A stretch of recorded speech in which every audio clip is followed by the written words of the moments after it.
The Jeffery Epstein story is shaping up to be the biggest scandal in recent memory. Larry, how you feeling today? I feel okay. Good to hear. Okay is better than bad. Yes, for me, okay is good. That's good to hear. Now, Larry, you had some personal knowledge, if not direct involvement. You had some direct interaction with some of the players in what was arguably one of the biggest, if not the biggest, scandals in our government's history. I'm talking about the Iran Contra scandal. What was exactly your, you've told us you were in Nicaragua, you told us about being at John Hall's house. What can you tell us specifically about whatever it is you know about or had to do with Iran Contra? Well, my involvement came actually as a result of Iran Contra. If you'll remember in the beginning, North and McFarland, they were getting roasted big time roasted. And because of them being under the eye of the media, as it were, the president then, Reagan, got in touch with me and asked if I would meet with this guy. And I said, fine, I'd meet. Met him at Cajun's Wharf restaurant, I remember that. And then came this tall, white-haired guy, and his name was Adolfo Calero. Adolfo Calero? Yes. He and his brother Mario showed up. We talked, and as it turns out, Adolfo was the head. He was the leader of what they had formed. Reagan had them form what they called a directorate. And it was all the different sub-factions of the outed Nicaraguans that were on the run from Ortega. And then Mario, his brother, was in charge of all shipping and supplies that came from the U.S. He lived in Louisiana. Mm-hmm. And as it was explained to me, North was not able to do his job on the ground. McFarland was not able to do his job of raising funds from private citizens. And so they had set it up to where, wanted it set up to where I would place North on the ground, and General Jack Singlaub, retired, would take McFarland's place and raise funds in the private sector. And after a little bit of nudging and talking, I agreed to do it. And that's how I got hooked up with what's known as the Contras. And then, remember, in those days, that was still a bad thing. The Contras were bad. North was a bad guy. McFarland was a bad guy. Mm-hmm. When I found the cocaine money being laundered through the agency that I worked at with the state, and Bill Clinton knew I was doing it, by the way, because I went to him because I didn't want to cause any trouble. He thought it was cool. It was cool to have Rambo, as he used to say, on one of his buddies being Rambo. Meaning you? And, meaning me. So when I found the money being laundered through ADFA, the place I worked, I went to Bill, laid out that, he had to tell the truth in 2 weeks or I would. But Larry, let me back you up a second. Let me back you up. Because what I find is so many people, even people who are educated and kind of dialed into what's going on, they don't even know what Iran Contra was. They don't even know that through the CIA, George H.W. Bush, and some of these guys you're talking about, Oliver North, they had funneled money to the Contras who were fighting the Sandinista government, the communist government of Nicaragua, and Congress had said, don't get involved, but the CIA and George H.W. and all of his buddies insisted on getting involved, and they were supporting a war. It's sort of similar to what's being done today with al-Nusra or Daesh or ISIS or some of these terrorist groups in the Middle East where they're being clandestine, they're being funded secretly, right? Well, yeah, but let me straighten out on something. Okay, sure. George W. Bush, George H. Bush, turned out to be anti-supporting the Contras, big time. What Reagan did, and Reagan saw and the way it was explained to me, and I believe it to this day, is we were in what was coming to be the domino theory. Right. The domino theory. The Soviet Union was expanding around the world. We were trying to checkmate them all over the world. That's kind of like where Vietnam came from, etc. But when they started getting into Central America, that was getting too close, and so the Soviet plan was what was called the domino theory. For example, they would take Honduras, then they'd take Guatemala, then they'd take da-da-da-da-da, and eventually they'd take Mexico, and then you have communism right at our border. And so what Reagan decided to do, which was the proper thing, we've got to stop the Soviets from getting anything near what they have in Cuba, that close. We don't need another Cuba right at our doorstep. Right. So he set out to help the Contras stop the Sandinistas. And that was what the war was about. The problem was the Democrats and Republicans as well, many members of Congress didn't want any part of it. They didn't want to have anything to do with that. So there was Reagan left supporting this effort, what was called back then and what we still call them today, a proxy war, right? Yeah. Here we were doing a proxy war, but Congress was too iffy about it. One time they're out, and it couldn't exist that way.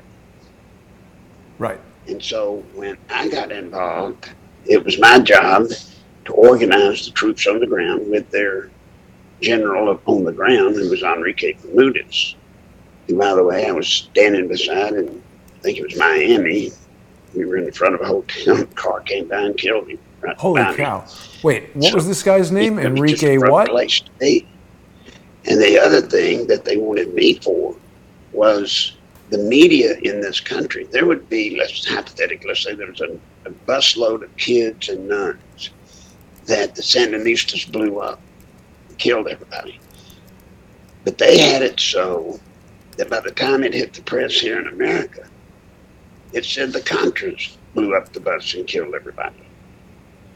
And the mainstream media in that day, if they didn't write good about the Sandinistas and bad about the Contras, then he kicked them out.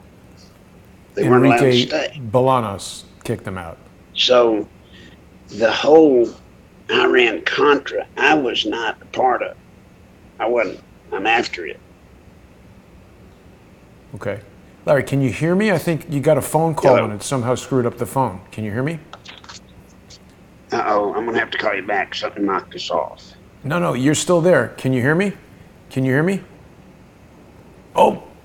Whoa. We don't want that. Okay, technical problem there with Larry. We'll get him back. Okay, we got you back, Larry. Can you hear me? Did I get back? Am I back now? Somebody called, and when I get a call, I guess it shuts my voice. Yes. But anyway, so the thing with Iran Contra, I had no part of. That was prior to me. I came in to fill in afterwards. Right. So, but you know some of the players, and you're filling in some holes that definitely a lot of other people don't know. You hung out with this guy, Enrique Bolaños, right? Is that the guy? Enrique Bermudez. Bermudez. Oh, Bermudez. How do I spell his last name? I don't have it. Bermudez? B-U-R-M-E-D-E-S, I guess. Bermudez. Okay, sorry about that. I was trying to keep up. We got a little thrown off by the interruption there. So, okay, the point that I'm getting at, Larry, is that... There he is. You've got it on the screen, Enrique Bermudez. Okay, cool. There he is. Now, who was this guy? He was in charge of the ground forces in Nicaragua. He looks like a game show host. Most people didn't know that. Well, he was not quite a game show host, I assure you. And you witnessed this guy get blown up?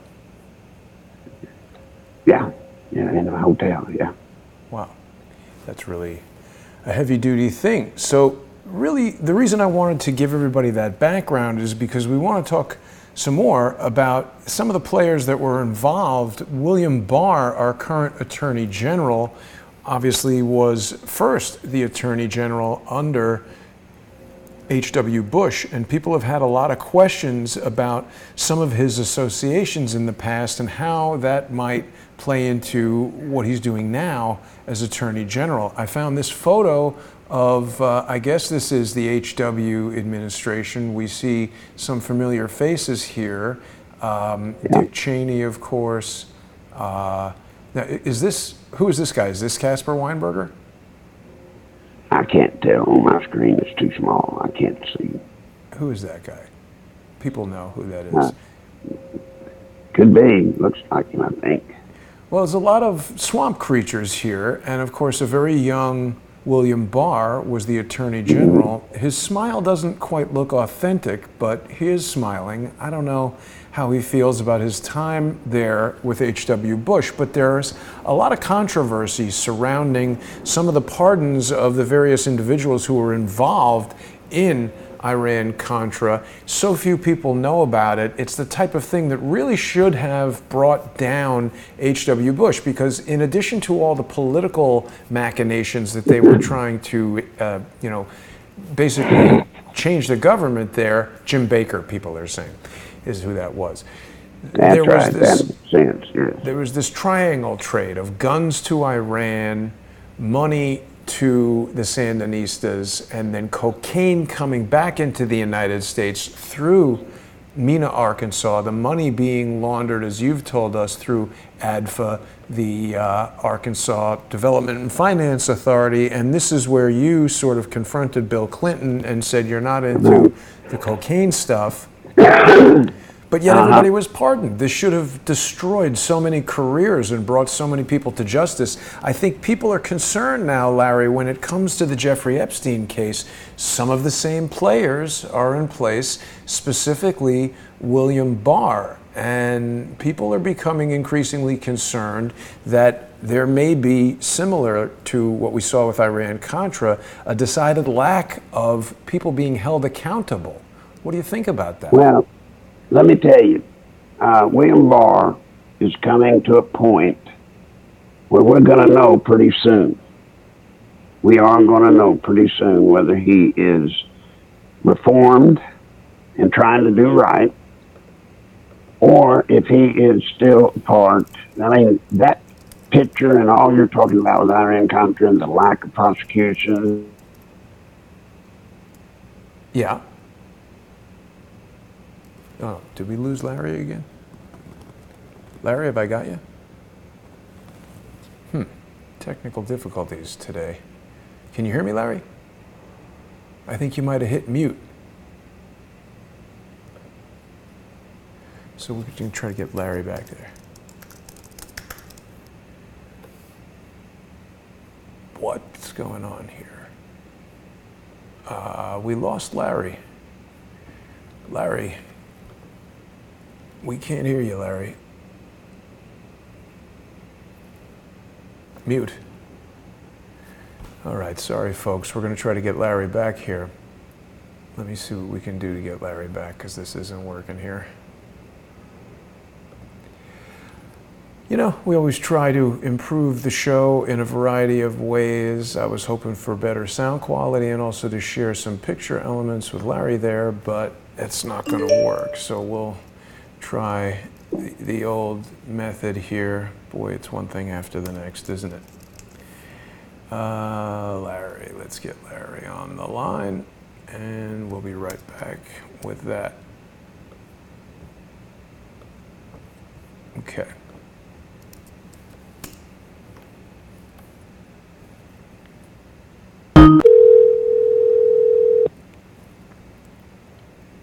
Oh, maybe.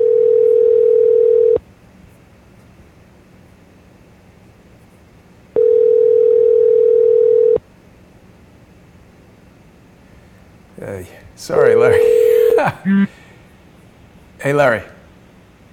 Yeah, are you there? Yes, we've got you back now. Let's just stick with this. I think it might be easier for you. Oh, How's that okay, sound? good. Yeah. Good. Thank God, yes, because this thing, the other day, every time the phone Sorry. rings, I get cut off. Anyway, this will be the test.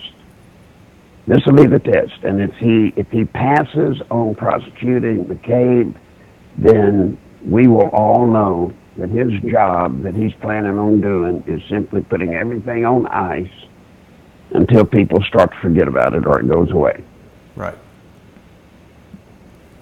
Now, you'll notice I didn't say that about Comey. You know, he had a recommendation to prosecute Comey. But as I told you with Comey, the recommendation of prosecution would have screwed up the serious charges that he's coming forward with, we hope. But this is different. If he doesn't get McCabe, I think we can all sit back and say we've all been snookered again. And the one that'll be the most snookered will be President Trump. Now, Larry, we've got somebody here in the comments named Executive Decision who's telling me, Jason, that you're able to face reality in politics and mention William Barr's involvement in letting Reagan and Bush Sr. off the hook for Iran Contra means you're probably on the left. And the answer is no, I'm not on the left, and it's got nothing to do with supporting the left or the right. My understanding is Ronald Reagan legitimately did not know what was going on in terms of the illegal operations with the Iran Contra. Certainly didn't know about the cocaine and stuff. And when you look at Reagan, he's confronted in the Rose Garden with this information for the first time. He looks legitimately surprised by the information. So it's not about left or right. I'm just saying it's a real big question for me that Barr at one point worked for, what was the name of the law firm that defended Jeffrey Epstein? So that's a conflict of interest, but he hasn't recused himself. And if he pardoned people who should have gone to jail, I don't care about left or right. I care about justice, and I'm concerned that we might be in the process of injustice with regard to Jeffrey Epstein. Well, again, you know, that's where we are in this country today, Jason. That's the mess we're in. When it comes to Washington, D.C., we can't trust anyone. No one. Yeah. And Jason, that's no way to run a country. When you can't trust any of the leadership in your country, you don't have a government. You've just got a corrupt bunch of people taking advantage of the country. Yeah. But let's hold our judgment. And I assure you, I don't know how many in your audience have talked to President Reagan about Iran Contra. I have. Right. I have. He had no reason to lie to me. What did he say to you? Did he know about it? He didn't know anything about it. As a matter of fact, he wanted, as did Adolfo, they wanted me to see if I could figure out what was going on. How did Ronald Reagan come to know you, to call on you, Larry? He knew me through Bill Casey. Bill Casey, the CIA director. Yeah. Can you tell us any more about that? Not really. I mean, I just knew people, Jason. Right. I would periodically go with Heinrich Group, who was Casey's personal private and pilot, and when they needed to talk about something, we'd get in his plane, fly around Washington for an hour or so, and that way we could talk. And even back then, he was the director of the CIA, and he was concerned about bugs being monitored. Right. So we could get up in the plane and circle around, and he wouldn't have to worry about it. Now, you said that he had this pilot who was a German Luftwaffe pilot. Did he come over with Operation Paperclip? I never asked how he got here. I just know that's what he was. What was his name? Heinrich? Heinrich Roop. Heinrich Roop. Last I heard of him, last time I talked to him was, gosh, in, I think, maybe 93, maybe 94, And I talked to him. Basically, he went on a radio program with me to verify in that day that I was real. That I really did do those things. Sure enough. So William Casey has a former Luftwaffe pilot who's his personal pilot that you've flown with Casey and Rupp. And Casey, if I'm not mistaken, is the individual who Barbara Honegger quoted as saying, our work will be complete when everything that the people of the United States believe is not true, or something like that. That he was talking about Operation Mockingbird and running propaganda on the people of the United States. Mm-hmm. There was an article in 1990 in the New York Times talking about federal jury has acquitted a businessman of charges, and somewhere in here they're talking about Heinrich Rupp. I just saw his name a moment ago, Mr. Rupp. Heinrich Rupp, who was, so he's another business. He said the statements that led to the indictment were made by Mr. Bernanke in 1988 when he appeared as a character witness for another businessman, Heinrich Rupp, who was being sentenced for bank fraud in Denver. Did you know that Heinrich Rupp was accused of bank fraud? Mr. Rupp was from, he worked in Southeast Asia for the CIA-run airline Air America. Wow, what else can you tell us about Heinrich Rupp? It was just, look, it was just a crowd I ran with, all right? What people don't understand, there were two sources. You know, Southern Air gets blamed for trafficking all the cocaine and flying stuff in and out of Nicaragua. Well, it's not really true. They did, but there was another organization known as the Flying Tigers out of New Orleans. They were based out of New Orleans, and that, of course, is where Mario ran it. Mario Calero, Adolfo's brother. And so half the time I would go down in, you know, a Flying Tiger unit, or next time I'd go down in Southern Air out of Florida. So here's another article. It's over and over and over again, and it may not mean anything to your audience, but it means something to me because I was there. I was on the ground. But what happened, simply stated, was that Barry Seal, he took maybe 2 trips, maybe it took him that long, I suppose, to figure out that when he was flying supplies, hard rice and soft rice, down to the Contras, usually in Honduras, when he came back, he noticed that at the airports when he would come back, his plane wouldn't be checked by customs or DEA or anybody. They'd say that's a CIA plane, leave it alone, and it would come in. So that's when he started backhauling the cocaine. But in the famous picture, if you'll recall, go on the internet and look, the famous picture of Barry Seal's Fat Lady plane, and it's being loaded with cocaine, and you see M16s being offloaded. There is a fundamental problem with that picture. Big time. A problem that nobody has ever said a word about except me. What's the problem? Number one, can you pull up that picture? I'm looking for it right now, but I'm overwhelmed by an amazing array of Tom Cruise pictures. Well, the picture that I'm referring to is just, it was the fat lady, and you could see it was a photograph of somebody offloading or loading cocaine, and the other guy was hauling off M16s. Now here's the problem with the picture. The people loading on the cocaine and offloading the weapons were in uniforms. And it just so happens that those uniforms don't match the Contras. Contras didn't have uniforms. Those were Colombian military uniforms. The Contras were just like rebels, right? Thing. Huh? Contras were just kind of a ragtag group of rebels, right? Right. Yes. The other thing is you show them offloading M16s, right? That's what they show in the picture, M16s. The Contras didn't use M16s. We strictly used AK-47s. The reason we did that is because the supply of ammunition was so erratic coming from America, because like I told you, one time the Congress would pass it, hard rice, and next time Congress would shut down hard rice. And hard rice is ammunition, bullets. Soft rice is food, medical supplies.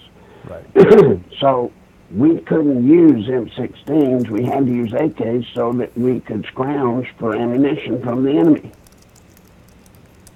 Nobody carried an M16. Nobody. So what does that picture tell us?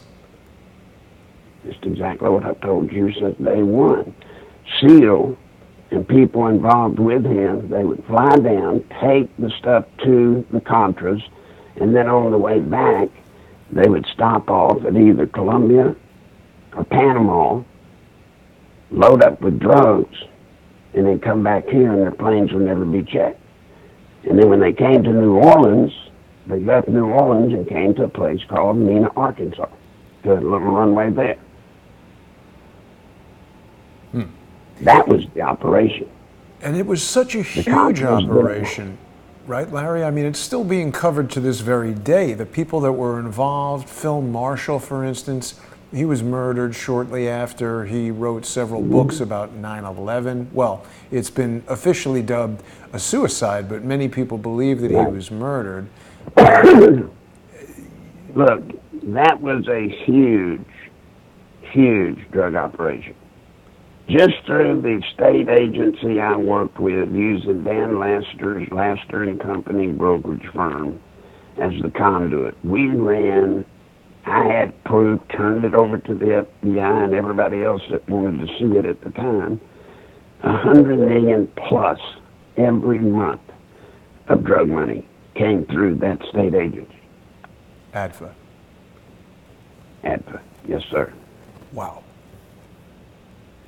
And the bodies that were connected to that organization with the drug running and the Contra supply effort and all of that, the dead bodies is massive, massive. But it was all done originally by Reagan for the right reason. And that reason was to stop the chance of the domino theory coming to fruition. That's why I worry so about illegal immigration today.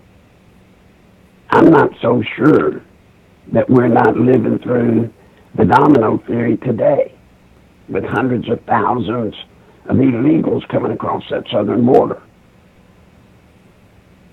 Now, I'm not saying all of them have nefarious plans. Obviously, they don't. But my God, if it's just 10% of them, we're building an in situ army right here in our country of people that do not like our form of government. Well, and you know, Larry, as JFK said, infiltration rather than invasion, guerrillas by night instead of armies by day. What he said in that speech covers not only the rampant allowance of undocumented individuals to become citizens or, you know, get financial support from the government. He's also talking about this transition to socialism, which it seems that, you know, it's kind of the same generation that we're talking about. There's a bunch of people who have no idea what Iran Contra is or what it was about, and they are probably also the same people who think that socialism sounds great. Exactly. And people don't even understand the original, if it were true, and I don't know if it was. I was told that it wasn't. But if it was true, what is alleged about President Reagan is that he gave Iran weapons, and it was not in exchange for cocaine and such as that. It was to release the hostages that he was holding. Still doesn't seem like a good idea. Even that doesn't hold up. Yeah. I'm sorry? Well, that's still a terrible idea. Someone takes hostages and you give them weapons to release the hostages. What are they going to do? They're not going to plant a flower garden with a bunch of weapons. They're going to go do more terrorism. Right. Well, and that's why I'm saying there's credibility to me when people start talking about Reagan's involvement in it, when if his interest was what was stated in the early days of the Iran Contra mess, when it all started coming out, was that we were exchanging weapons for hostages. That was the deal he made at the last minute, which supposedly caused Carter to lose.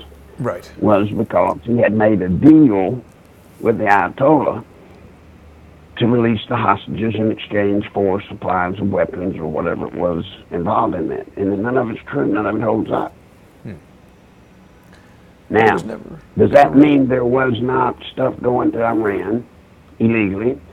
Does that mean that maybe drugs were being exchanged for weapons? Yes, I know they were. But not the way everybody is told. Yes, weapons, supplies would be shipped to the Contras. This I know. I was on the plane. I know. But I also know they didn't come back with drugs from the Contras. Think about it. Look, why did they have Bud McFarland? What was his job? Who? Bud McFarland. What was Bud McFarland? Co-defendant with North. What was his job? His job, to be cutting it short, his job was to go around and to raise private funding in America to support the Contras. He would go to these different conservative organizations and speak and raise money so that that money could be used to help fund the Contras in the time periods when Congress would stop supporting them. Now, if the Contras had cocaine that they could ship back here in exchange for weapons, why did they need money, Jason? Well, I mean, cocaine's illegal. You need a way to sell it without getting arrested. Well, I'm talking about from the Contras' perspective. If they had cocaine and they were making a profit from it enough to buy the weapons they needed to conduct their proxy war, well, then they wouldn't have needed Bud McFarland or eventually Jack Singlab to go around and raise money for them from the private sector, would they? What I'm pointing is they'd have had all the money in the world. Right. And I'll tell you something else. I was on the ground. I was there. They didn't have medical supplies to give to the war wounded. How many legs and arms were taken off? If they'd have had cocaine, they could have given that at least to the wounded. They didn't have it. The only people that had cocaine and were supplying in large quantities was none other than Colombia, the Golden Triangle. So how did that work? We've always heard the cocaine came from Nicaragua. You're saying no. No. Good heavens, no. Triple no. There's no cocaine growing in Nicaragua. Well, even if it was, the Contras couldn't get to it. Who controlled the country? The Sandinistas. Not the Contras. The Contras lived in base camps in Honduras. So who came up with this idea to get the cocaine and send it that way? It was... Well, I believe Barry Seal.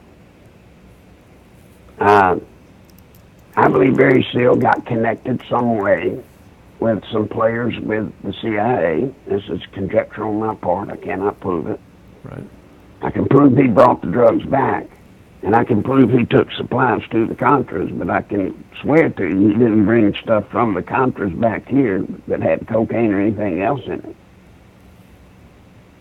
So apparently, you know, he figured it out, like I said, when he made a trip or two. Look, Barry Seal was no dummy. He played the dumb role. He played the old hit bumpkin role, but he was not. So when he came back, somebody had to set him up with a hookup in Colombia and Panama. And then, of course, he would make his stop there, pick up the drugs, hightail it back here. The planes would not be inspected because they were CIA planes. And then Well, and of Seal course, told me, yeah.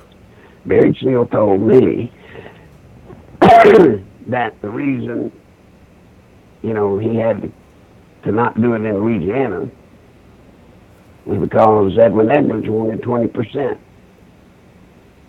You should write a book about this, Larry. I think you could clear up a lot of confusion. Thomas Tyson is telling us that John Hull, who you first told me about, was a vital transshipment point on the southern border in Costa Rica. And of course, we've heard about Barry Seal's connections to Pablo Escobar. So was this Pablo Escobar looking for an opportunity to link up with the CIA to have a conduit to flow tons of cocaine into the very lucrative U.S. market? Yes, and then think about it. The problem the CIA had, once it was known, right, or once it started coming out, what was the CIA going to do? They couldn't say they weren't, but they couldn't say they were. Right. So this isn't a left-right thing. Barry Seal literally snookered. I think it was Barry Seal. Now, maybe it was Escobar, maybe him. But somebody literally, before the CIA realized it, snookered them to the point where they couldn't touch it. It was so big, they couldn't touch it. So the thing that's sounding mighty similar about all this is that we've got this Jeffrey Epstein situation where the guy's flying around all over the place. I mean, what happened to all of this? You know, once Iran Contra was discovered by the public, I can't imagine they would stop something like this. They probably just changed what they were doing, right? Well, that's where I came into the picture. You know, I'm the one that blew the whistle on the drug operation coming into Mena, Arkansas. Me.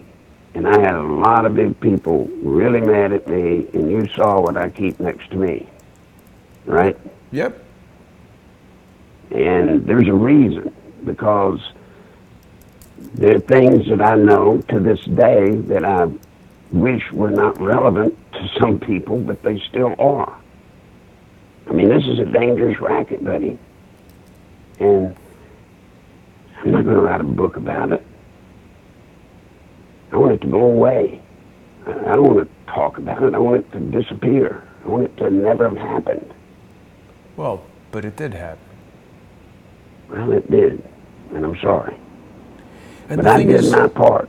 I did my part to stop it, and when I came public, and when I pointed it out, when I brought it out public, I can at least say they were forced to shut down Mena. Now, does that mean they shut that down, period? No, they shipped it somewhere else, I'm sure. But at least we stopped that point.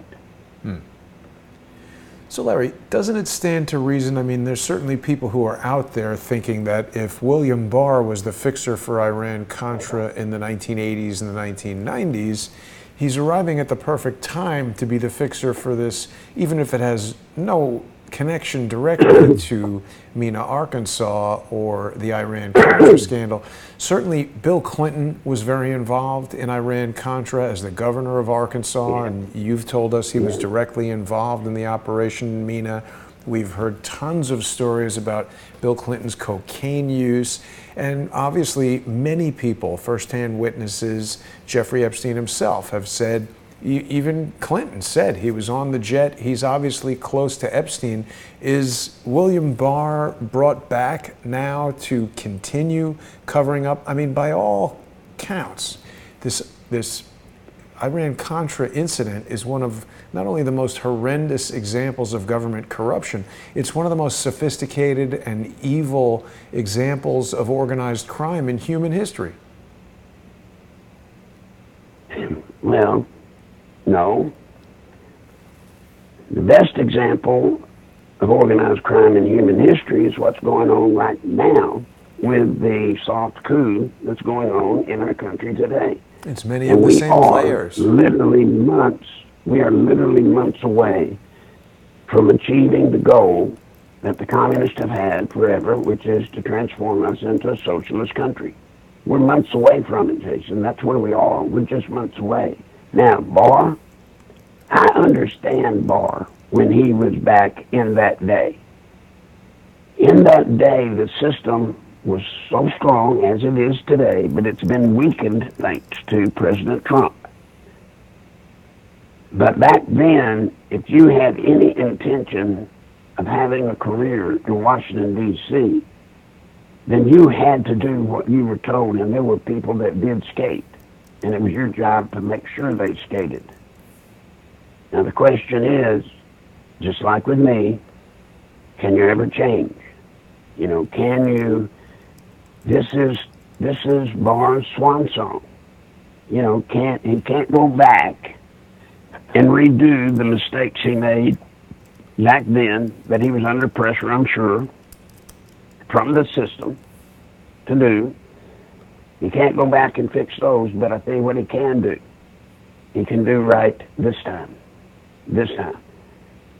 And from all I've seen, it looks as though he is doing right this time. But I always put with the fact that I'd say Barr looks to be going straight. He looks like he's doing the right thing, the right job. I always put that contingency there that it is Washington. Right. You can't trust anybody. Right.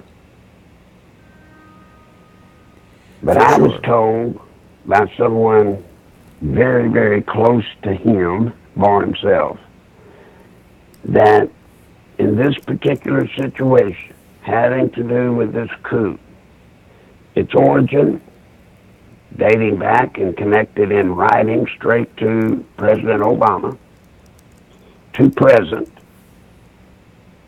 he has said that he can't not prosecute this case.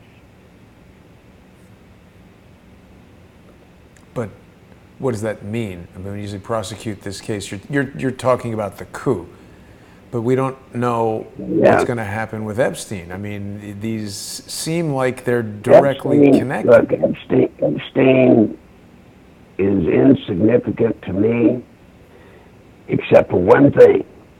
Well, let me say this. He was very significant until he died, because he had a black book that was the key to Pandora's box. Right.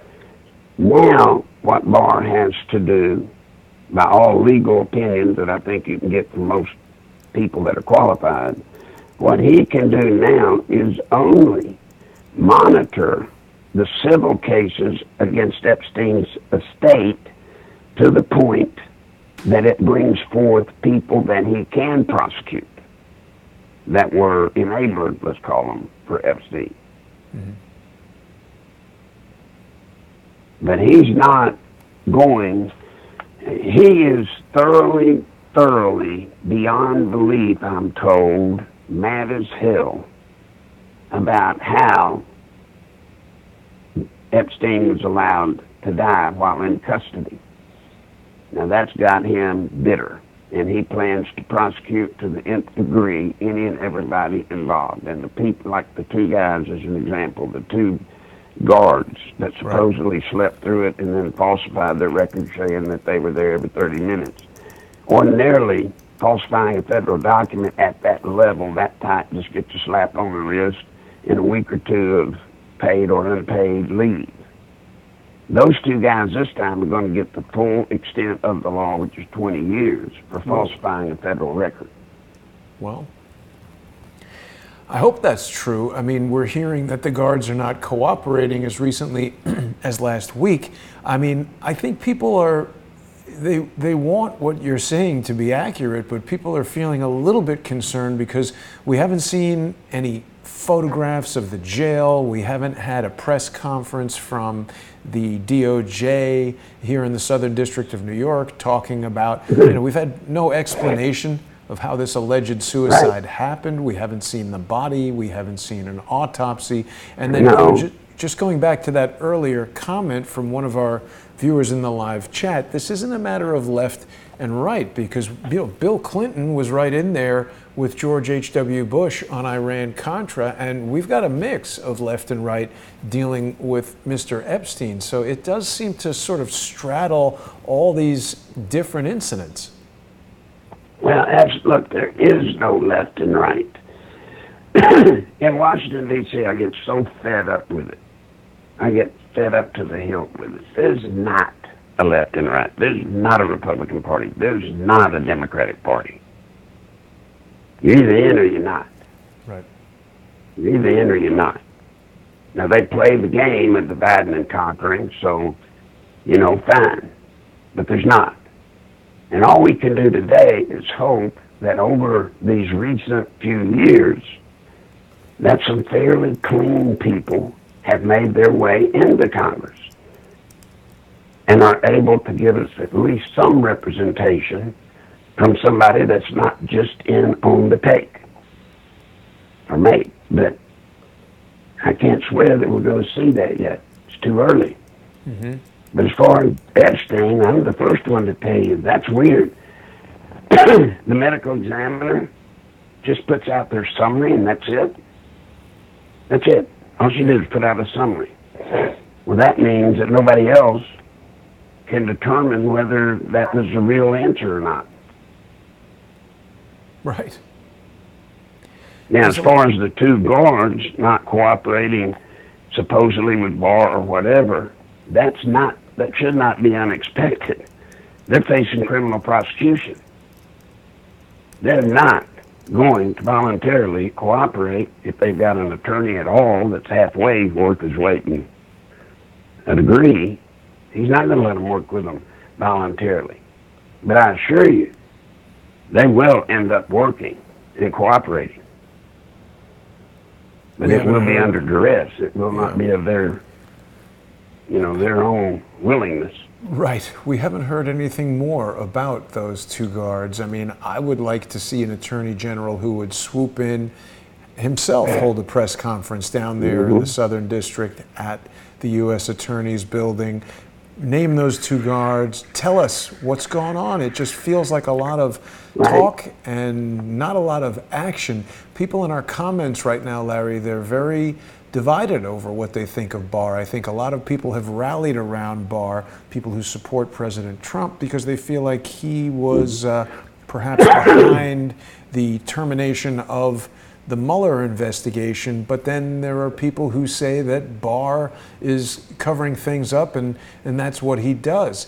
Jason Walker wants me to ask you about Operation Phoenix, and he's also saying that Epstein was a CIA agent who had to disappear, and he was too compromised, so they removed him with extreme prejudice. I think we have some evidence to support that, Larry. I mean, before you answer the question I've just posed, I wanted to let everybody know that earlier today I was down at the courthouse once again for this hearing that was going on, where some of the Epstein victims finally had a day in court to share some of their testimony. It was quite dramatic. We heard some detailed, graphic explanations of violent rapes that have been, in my opinion, sort of sanitized for the mainstream news. They're referred to as sexual assault, but when you hear testimony from a woman describing how her first sexual experience was with someone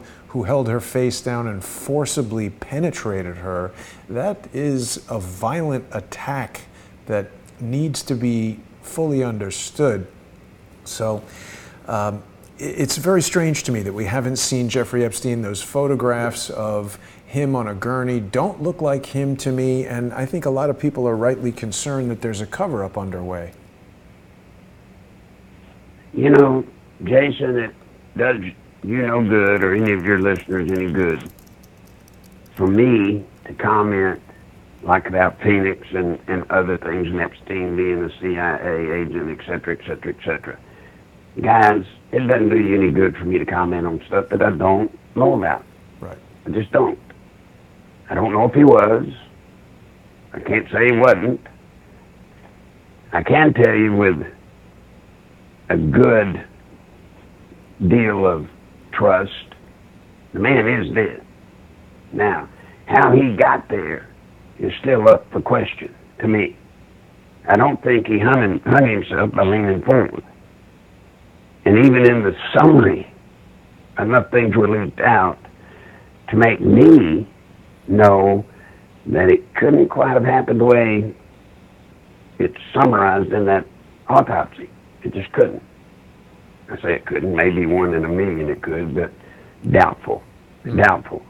And the thing that really makes me suspect of Epstein's death is the 7 protocols. You know, the prison had 7 protocols that are designed to keep stuff from happening just like it happened. Right. And you can imagine one of the protocols failing, 2 of them failing, 3 of the protocols failing, maybe even 4 of the protocols, but all 7? Yeah. That ain't happening. Not very believable. I agree with you. Now, the harpist in Los Angeles in our comments here is saying that Barr's alias during Iran Contra was John Cathy, but I thought it was Robert Johnson. Yeah. No, I did not deal with him at that time, so therefore I would not know. Got it. I mean, you got to understand where I was, Jason. I wasn't trotting around Washington, D.C. I was running around in the jungle. Right. Yeah, and I appreciate you sticking to the stuff that you've got firsthand experience with, Larry. I think that's really some of the most valuable information that you share with us each week. Forgive me for not reminding people earlier, Larry, that this is really invaluable historical testimony that you're giving us, and I really hope that people will visit nicholslive.com, go to the donate tab, and you're going to find the information that you need to provide Larry with your financial support. If you're watching, and we've got almost 1,000 people watching us right now, Larry, if people are watching us every week on Tuesdays at 3 p.m. Eastern, it's critically important that they become sponsors of Larry and send him some money. He can't keep doing this every week without financial support. You can go to paypal.com and use Larry's PayPal address, which is nicholslive@aol.com. If you'd prefer to be more anonymous, you can stick some Federal Reserve notes in an envelope and mail them to Larry in Conway, Arkansas. He'll be waiting there with his Second Amendment rights to receive the mail. So, Larry, we've got a few minutes more. What else can you tell us about what we can expect in the coming weeks with regard? I mean, Trump is really getting close to the point where he's got to fish or cut bait. We've got the 2020 election looming. A lot of people, including myself, are feeling that the swamp has not yet been adequately drained. What can we expect in the next several months from Trump and Barr? Well, unfortunately, having to do with Trump and the draining of the swamp, there's not much he can do. Barr is the key. William Barr is the key.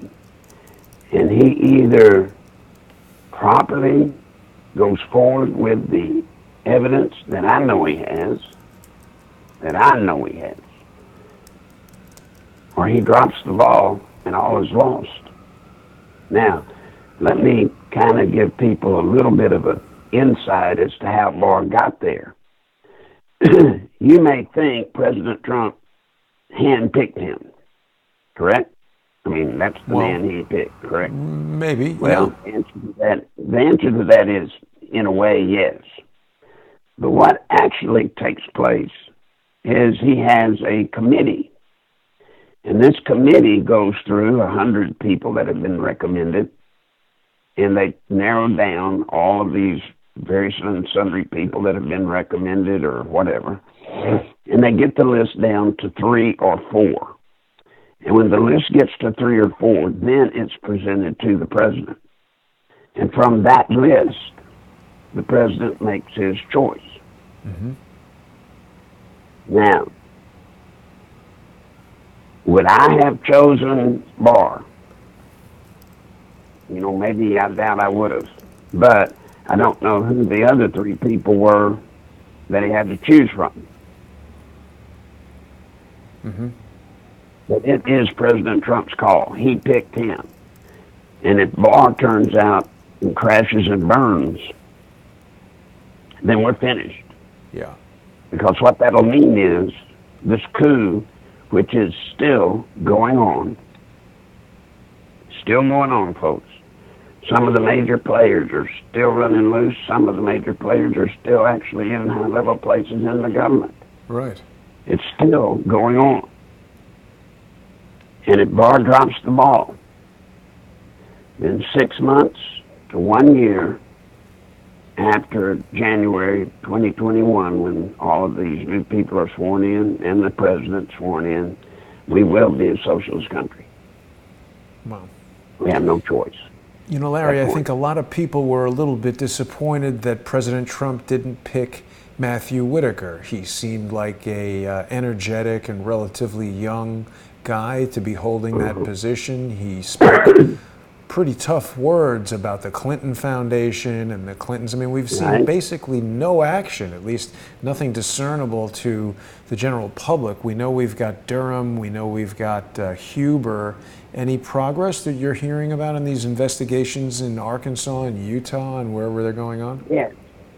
The investigations are going incredibly well. They are. The data, the information that's being gathered is massive and conclusive. Now, does that mean they're going to prosecute with it? No. If he's straight, yes. But if he's not, everything they gather for one reason, which is to seal it and shut it down so that nobody ever gets it.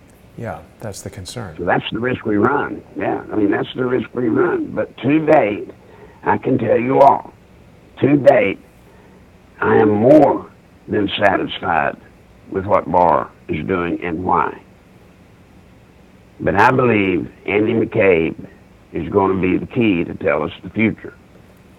If he does not prosecute him, and if he doesn't prosecute, he better have some significant reason why not, then I think we're done.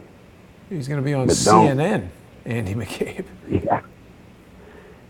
Look, see, this is the problem with it all, Jason. These guys can come right out. I saw a blurb on TV right before you came on, before I went on with you, and they were playing a cut from CNN.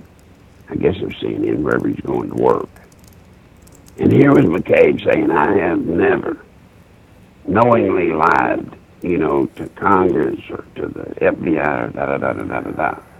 Now, there was something about the way he said that made me suspect because of my relationship knowing the Clintons.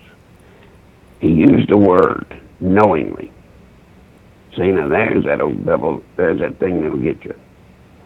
Hillary taught me, whenever you go to court, do you know how to spot the fool?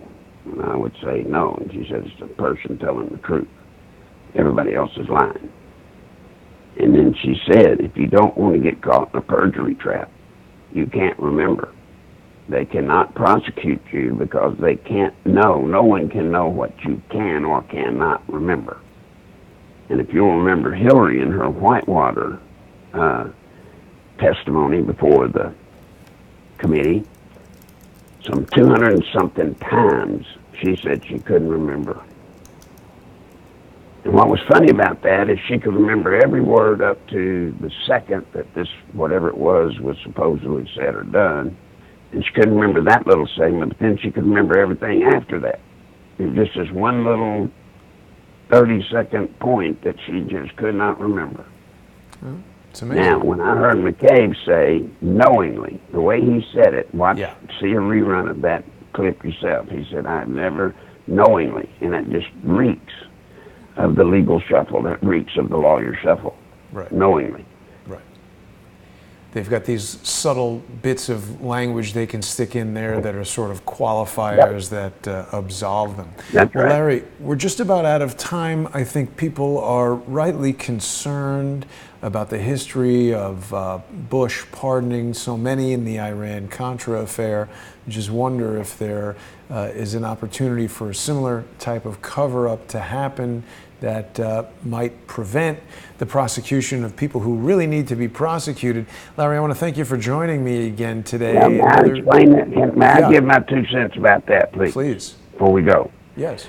In the Iran Contra pardons, I believe that a lot of people were pardoned in the interest of shutting down the truth being known about what went on with the Contras in Iran and all that stuff. Now, reason that's significant, maybe, is because possibly those pardons were issued in the interest of the country. Maybe it would not have been good for the country for all of that truth to come out. Like it is, Jason, there's a lot of secrets our government's involved in that are good for our country, but the people, if they heard it, probably wouldn't like it, all right? Now, when it comes to the investigation of the coup, everything about this coup, if anybody gets covered up, it's sealing the fate of our country. It can't be done for the continuity of our way of life. It can't be done. It will be done just strictly to support and protect the guilty ones. And then there's a difference there. Maybe I didn't say it right, but there is a difference. Well, I mean, Larry, you were there. You've got a lot of firsthand insight into this stuff. I find it really interesting when we have these conversations. And as I said, really valuable. I understand you don't want to write a book, but I think your knowledge, your firsthand experience there is valuable to people who want to study this. So I, again, would encourage people to go over to nicholslive.com. You can click on the donate button, and Larry's got his information there. Go to PayPal, use Larry's PayPal address, nicholslive@aol.com, or don't send checks, send cash to Larry at the address listed there in Conway, Arkansas. Now, Jason, let me say this before we go any further. Sure. Doing that, folks, if you have enough money to make a donation, do it with Crowdsource the Truth. First, we have to have this program. I have to have it. It's the only way I have to get out the things that I believe I need to be getting out to you, to all of you. And Crowdsource the Truth is that important to me, so therefore it's important enough for me to say to you, if you only have enough to support one or the other, please choose Crowdsource the Truth, please. And Jason, how do they support Crowdsource the Truth? You've told them how to do me, but how do they help you? It's very kind of you, Larry. I appreciate it. Crowdsource the Truth, as you've pointed out, can't exist without the viewer sponsorship. So people can go to subscribestar.com/crowdsourcethetruth or patreon.com/crowdsourcethetruth, and they can become monthly sponsors. It's whatever amount you choose, you're going to get access to lots of exclusive broadcasts almost every day of the week, new shows. Later tonight at 8 p.m., we're going to have Michael Moore, another episode of More Pain that's exclusive for sponsors only on Patreon and Subscribestar. Michael has just been to the FBI today with the witness, who people who have seen on previous episodes of More Pain alleges that he was raped at the age of 8 by Bill Clinton on a yacht off of Rhode Island. We've heard about the Terramar project, which was recently shut down, Ghislaine Maxwell's foundation that was in part dedicated to keeping laws that allow international law to prevail in the open seas and enabling rapists to do things in defiance of U.S. law while escaping prosecution. So there's all kinds of things going on. Michael's been to the FBI with the witness, and we're going to hear from him tonight, so people should tune in. Larry, thanks again for an amazing conversation, very intriguing episode. I'll speak to you next week. Take care of yourself, Larry. Sounds good, buddy. Thank you. Bye-bye. And thanks, everybody, for watching. I'll see people later tonight at 8 p.m. on Patreon and Subscribestar. Thanks, everybody.